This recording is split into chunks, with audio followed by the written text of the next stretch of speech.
Hey, how y'all doing out there in YouTube land? This Stiletto coming at you from the Wild Wild West. Here we go, part two. Part two. So where did we leave off at? I think it was this one. Absolutely love this one, people. And like I said, these have identical handles. Absolutely love both of these knives. This one is the king of fidgeting. The Shark-Lock 80 Andrew Demko Shark-Lock 8020S or any of the 8020s, 8020 series, they are the kings when it comes to fidgeting and when it comes to having a heavy-duty fidgeting knife. That's why I said heavy-duty.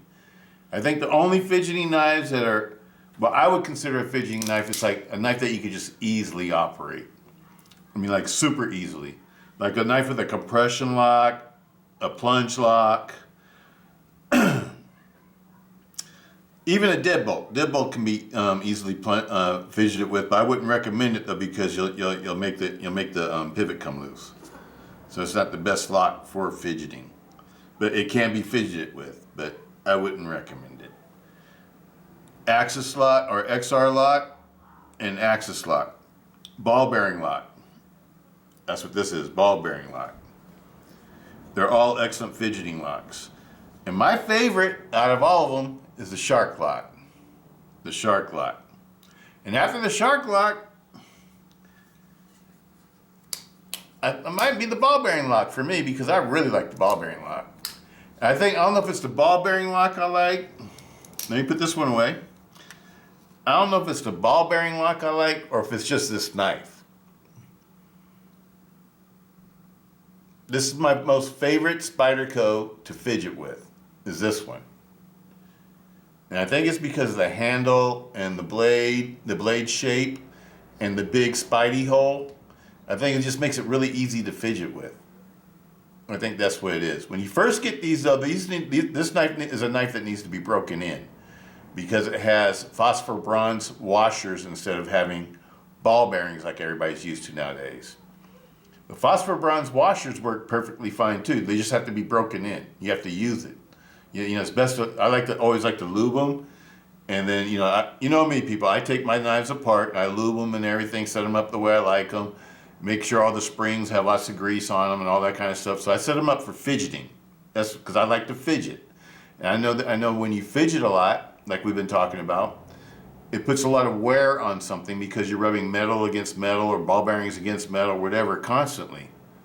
And so the way to get around that from having a lot of wear is to lube things. Just like in your automobiles, your chassis needs to be lubed. Wherever you got ball bearing joints rubbing against each other, metal against metal, that needs to have lube in it. Just like my Springer, I need to lube the parts of the Springer. It's just whenever you got metal rubbing against metal, don't think that you can go without putting a lot of lube on it or using lube on it and not have a lot of wear.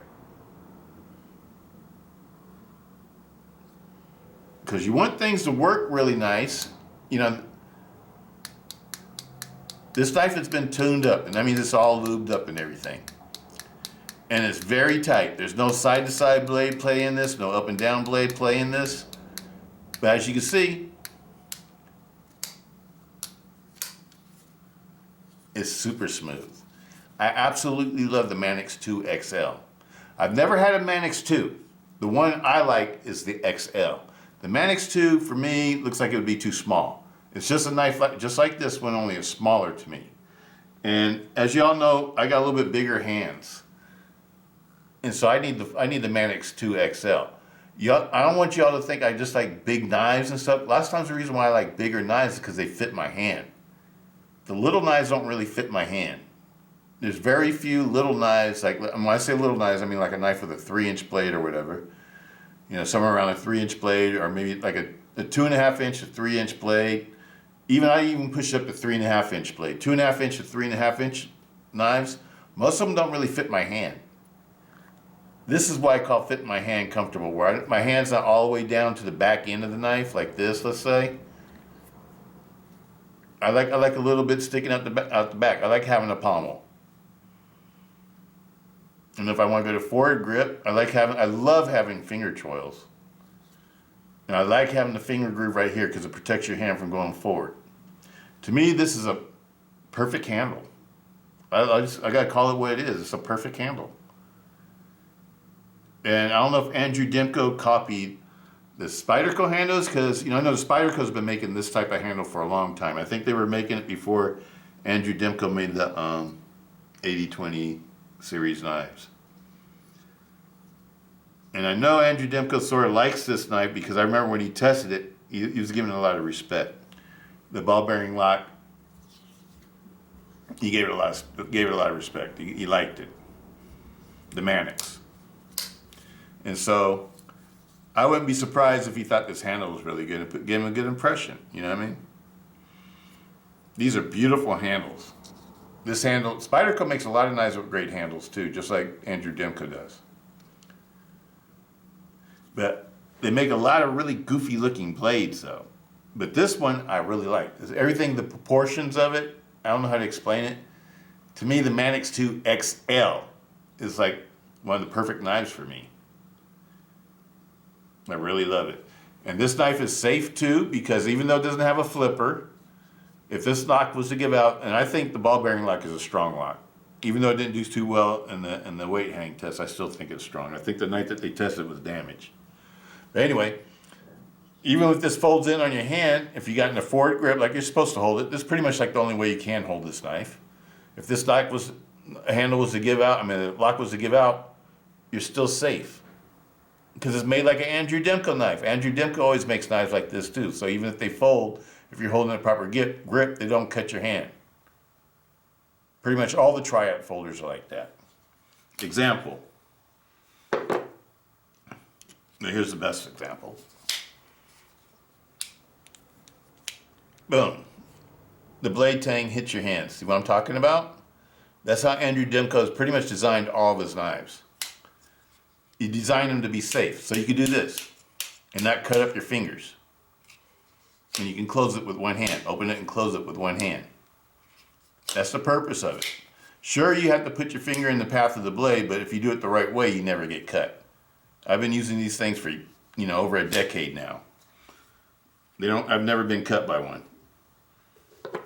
But you got to do it the right way, though. And these are made the same way. If this was a lockback, like a Triad knife, you'd be able to do the same thing with it. It goes in the lock position. I was going to flip it back and forth. But these are excellent knives, people. Next up that I think is really safe is the Deadbolt. This is another really safe knife that doesn't need to have a flipper, but having a flipper is just an added safety feature to me. But these are great knives too. And this one, you can red lock tight the pivot screw to the liner, because the pivot screw screws into a liner on these, and on the Kin Onion ones, or the M16s I have, and they come loose, because after it just vibrates loose or whatever, even when you red lock tight them. The only ones I can get to stay tight, the only pivots I can get to stay tight are the ones with the manual folding ones, like any of the manual folding ones. They all you can red lock tight them all so they don't come loose. This one hasn't been red lock tighted for over a year now, and it's been used, but it's never come loose again. It's tight. It's tight. There's no side to side or nothing. This is an Austin McLawn design. I absolutely love this one. It's got a D2 blade, and it's called the Clever Girl. Austin McLawn is a veteran. Excellent knife, people. PVD coated, G10 handles, D2 blade. Highly recommend it. Deadbolt. Deadbolt lock. This one went up against... I don't have one out here. I was going to say it went up against the SR1, but I don't have the SR1 out here. It went up against the SR1, and it failed at 585 pounds. Next to Atlas lock is the second strongest lock I've ever seen. But I would say this would be the third strongest lock I've ever seen compared to a triad lock. It's a super strong knife. And the lock that was strongest after this one was the crossbar lock with the Benchmade on the bed lamp. It held like 385 pounds or something like that. It held a lot too. But the thing about the Axis lock, if you hit the knife on the pommel while the blade's extended, the blade, the crossbar can slide down sometimes enough to disengage the blade. The blade can fold in on your hand. And like I showed you guys, when you don't want one of these to fold in on your hand, because if they do, you're gonna get cut. You're gonna get injured. That's why I always say, get knives with flippers. Knives with have the weaker lock types. To me, just about any lock type other than, I don't like a Deadbolt. Shark lock, I trust shark locks. I trust the Atlas lock. I trust the Deadbolt, and I trust, Triad's the king to me. And I trust all those locks. To me, you can have locks like that, knives like that without, I even trust the Ballbearing-Lock a lot too, because that one, even when you hit it on the pommel, the ball bearing cage doesn't move; it just stays put. Now I know that you can get the weaker springs for those. I don't know if that's the way to go. I think I would keep the stronger spring and just let my fingers get stronger, because I think the stronger spring would probably keep it more secure.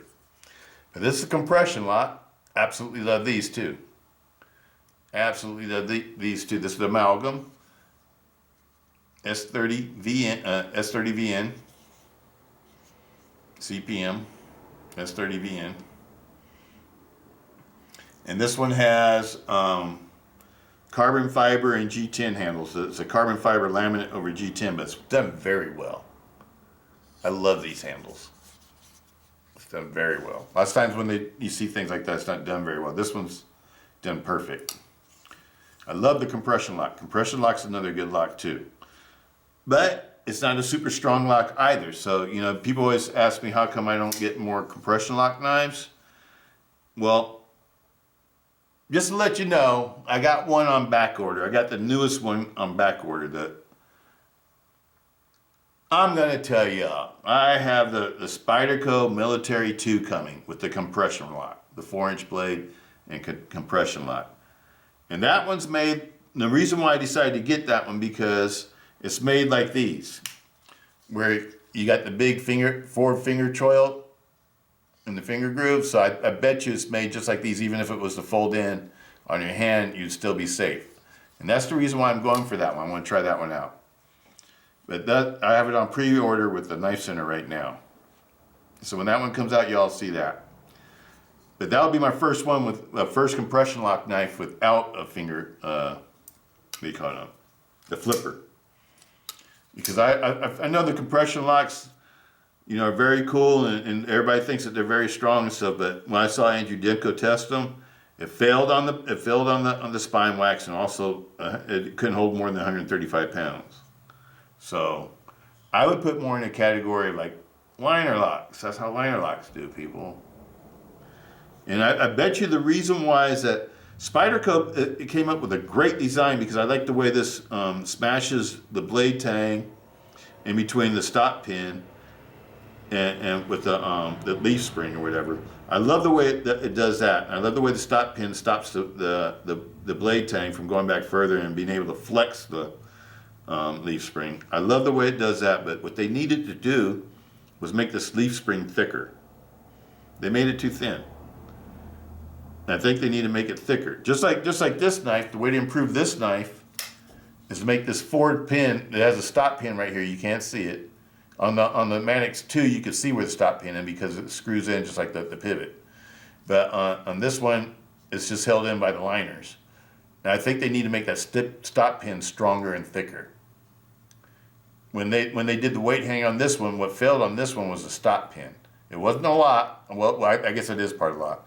But it was actually the stop pin. The stop pin, if it was thicker and stronger like a cold steel stop pin, it wouldn't have failed. It would have held a lot more anyway. That's for sure. But that's one thing that I noticed that Spyderco does that Cold Steel doesn't do. Cold Steel makes those little weak spots stronger. And that's the reason why their knives are so strong. That's my opinion. If you look at the construction, you know, like when you take apart these knives as much as I do, you can see how things are constructed, and you can compare them to other things, and you can see why certain things are probably stronger than other things. Andrew Demko makes all this stop pins very big and very strong. He makes his pivots big and strong, and he makes them out of good steel and good metals. And and whereas like a lot of other companies that they come up with a great lock type, but they don't make the lock type strong enough. And that's where it lacks. They make it strong enough to hold over 100 pounds, but a strong lock to me is like a lock that can handle over 300 pounds. I'd even go as low as like, I don't know, stronger locks probably really begin around 200 pounds and go on up. But to me, a real strong lock could be like 300 pounds and up.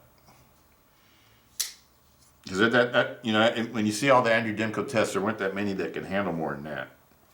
There's only a few. That's the amalgam. My other favorite Spyderco compression lock, and this one I feel really safe with because look at the handle. This was to give out. You're totally safe. It's got the same type of materials, you know, blade steel and handle materials. And this one's real easy to carry, and you got 4 inches of cutting edge. Even though this is a 3.5 inch knife. You got 4 inches of cutting edge. It's awesome. It's awesome blade. Now, after I got into these button locks, or plunge locks, I gave them a break for a while because I started getting into other things like the axis locks that worked a lot easier.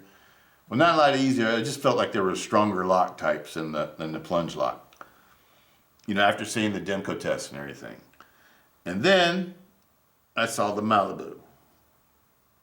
And I kept trying to get a Malibu, kept trying for a couple of years. It took me a couple of years before I was able to actually even get one.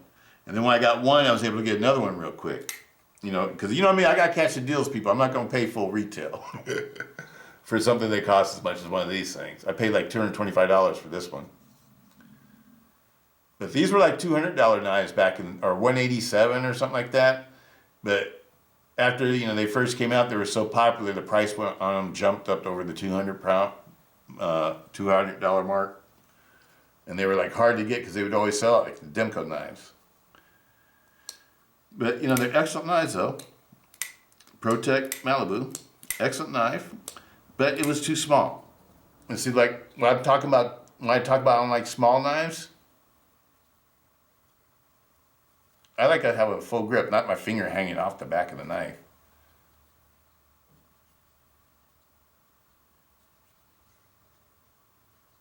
That's not cool. Not for me anyway. My hand's too big for it. And so even though I thought it was a great knife, you know, and everything else, it wasn't for me.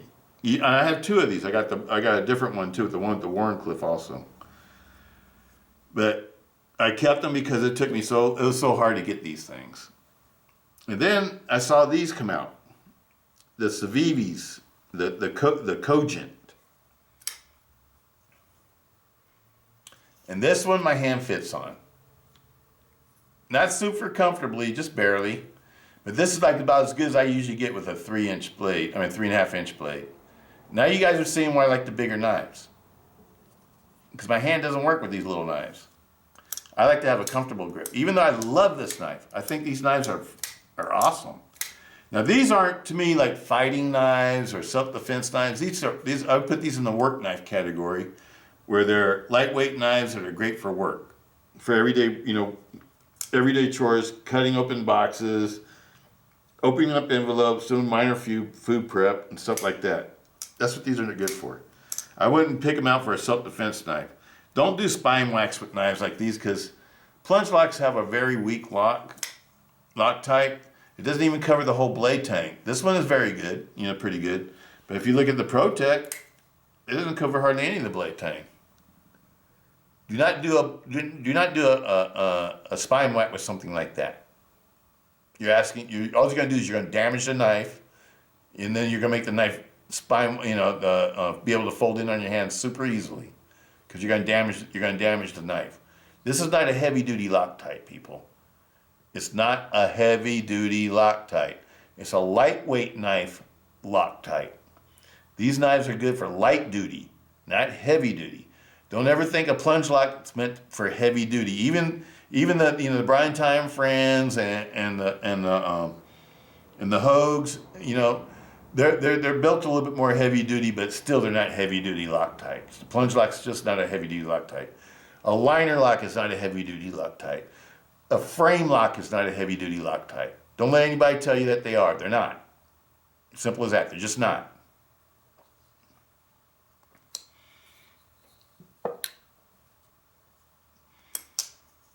But I love all kind of lock types, but I just understand, what their purpose is, and I understand the limitations of them. I'm not going to take something like a liner lock or a plunge lock knife or a frame lock knife and do things like spine whacking and strength testing and weight hangs and stuff like that, because I already know they're not that strong. I've watched all the Demko tests. I know what types of knives are strong and what types aren't. Just from, my experiences of being into this hobby for so long, I've seen all the weight hang tests. I've seen Joe X and destruction tests. I've seen all that kind of stuff. It's one of the things I like to do is watch, YouTube videos on stuff like this. And so I don't actually have to go out and do destruction tests on things to figure out what's strong and what's weak. I've seen other people already do it. And I know that these types of lock types aren't a strong lock type. The compression lock, the plunge lock, what other locks are there? The liner locks, the frame locks, they're not super strong locks, people. And don't think that they are. Don't let people think that, I don't care if they make the knives super thick or super heavy or whatever, they're still a weak lock type. Simple as that. You can't get around it. A liner lock is a weak lock type. A frame lock is a weak lock type. I don't care how expensive the knife is, or how fancy it is, or what material it's made out of, or how thick the blade steel and tangs are, or whatever. It's still a weak lock type. The plunge lock would be strong if it covered the whole blade tang, but they don't make them like that. Because that would probably involve making an extrusion out of each side of the plunge so you can have a full blade tang covering, or a full piece of metal that would cover the entire blade tang, because you'd have to push it further in order to clear the blade so you could unlock it and everything. So it wouldn't be attractive. And I'm sure that's probably the reason why they don't do it like that. But that'd be the way that you would have to make this stronger. And if you did that, these would be strong knives, and they'd be strong, just as strong as a crossbar lock. But they're not made like that. They're made more like a liner lock where they only cover, a small percentage of the blade tang. But anyway, and this one right here, this is one of my favorites not because of how strong or how good of a self-defense tool it is, but because how big it is. It fits my hand. These don't fit my hand, like I just showed you. And so I didn't get into the Kaiser bag lighter because I want a self-defense knife. I just want a nice work knife. And I like the longer blade, so it cuts vegetables and everything, nicer and everything. I like this type of blade. I like how thin the blade stock is. A fighting knife, I like thicker blades, a little bit thicker blade stock. Because I've seen people talking about spine whacking. Don't do that. Now, this one right here, this is the master. This is when you get in the master fidgeting status. You're getting into the ADs, the 80-20 series. Those are the master fidgeters. Nothing fidgets better than an 80-20 series folder. I don't care if it's an 80-20.5, 80-20S, 80-20 model. These are all the best. They're the kings of the fidgeting. And this one's the most EDC-able is the 80-20.5. Now the reason why I like another reason why I like the 80-20.5 so much, and again we got the Manix 2 handle, right? You got the same handle. But this handle, even though it's small, it fits my hand fairly nicely. I feel like I got a good grip on it. Because the handle's bigger than the blade. A lot of people make fun of knives like that, but I like knives that fit my hand. And the blade's big enough to be a great EDC knife. Absolutely love the 80-20.5. It's one of my favorite knives. But my favorite is the 8020S model. This is my favorite knife. My favorite EDC knife or knife to carry or whatever. I absolutely love these. And after this would probably be one of these. Boom. Because I like knives with bigger handles. Fits my hand nicely. And this is a 3.5-inch blade, and the clip blade version I'm gonna be EDCing this year. They'll be in my box this year. I think it has a 3.6 or 3.7-inch blade. It's a little bit bigger. I absolutely love these. And this blade type is awesome. It's awesome for an everyday knife carry blade. Absolutely love it. These are the best. If you ask me what the best is, this is the best.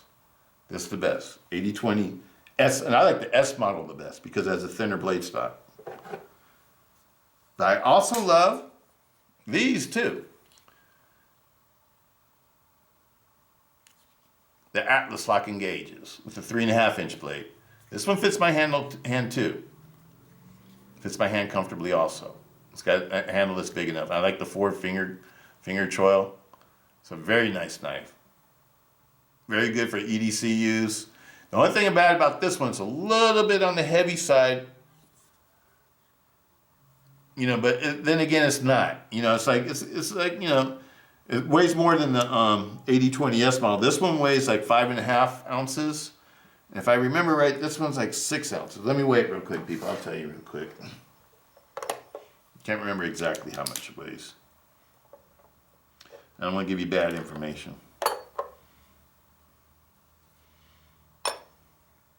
6.5 ounces for a knife with a 3.5-inch blade. And 6.5 ounces for 8020S model, that would be one with the titanium handles. The titanium handle 8020Ss are fairly heavy, like in between 6.5 to 7 ounces. And the ones with the G10 handles weigh like 5.5 ounces. And the ones with the Grivery handles weigh like 5 ounces. Or like 5.1 or 5.2 or something like that. And then the ones with the carbon fiber are like 5 ounces. The carbon fiber ones are the lightest. I think the carbon fibers are light. So either carbon fiber or the Grivery. Those two materials are really lightweight. But this is a very nice knife too. Absolutely love these. And I want one of them. I want the Mayhem. When the Mayhem comes out, I want one. I want the S35VN Mayhem too. Because they're gonna make one in S35VN with red G10 and red and black G10 handles. That's gonna be sick. All right, people. But this is part 2. Part 2. I'm gonna put these videos out for you. Part 2, people. I think we covered them all. We covered them all. Just go through them, open them up real quick. German Stiletto. Kissing Crane. Italian Stiletto. Falcon Stiletto. Manual Stiletto. Folding Stiletto. Backlocks. Ratcheting Navaja. Esparcia. 440C stainless steel. Brass bolsters, bullhorn handles. And liners, brass liners too. 6-position lock. Charade. SC500 scrimshaw. Mustang pattern. This is where the real Mustang pattern knives started, as far as I know. Cold Steel claims that Steve Austin designed the Broken Skull. Well, it's just a modified Mustang pattern knife, just like one of these. These are like the original liner locks, as far as I know. First ones I remember were like the copper locks that were in the old American style knives. Swing guard, Shat & Morgan.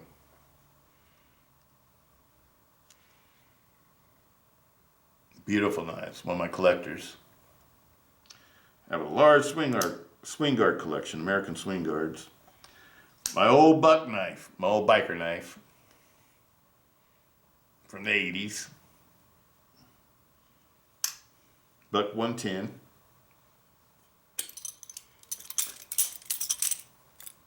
My old ballad song. Love these. Bench-made ballad song. This is a Tonto Point. Can't remember what steel. What steel was it? I want to say it's 440.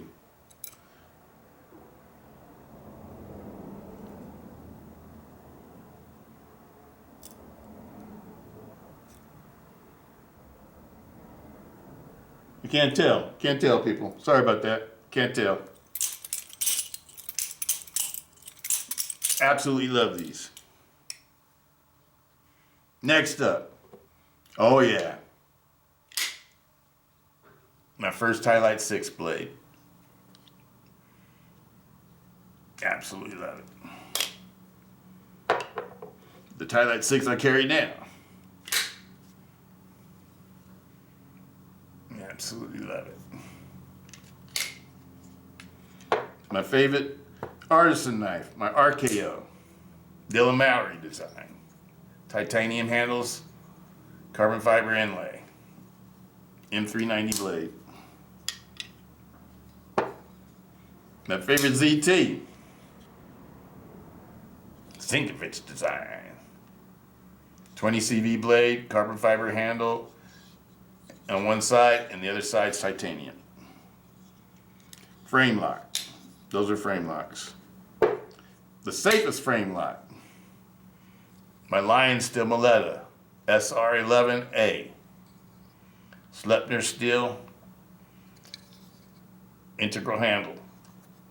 Absolutely love it. It's a frame lock with a frame lock lock. I accidentally flipped the lock on. Okay, now we're getting old school.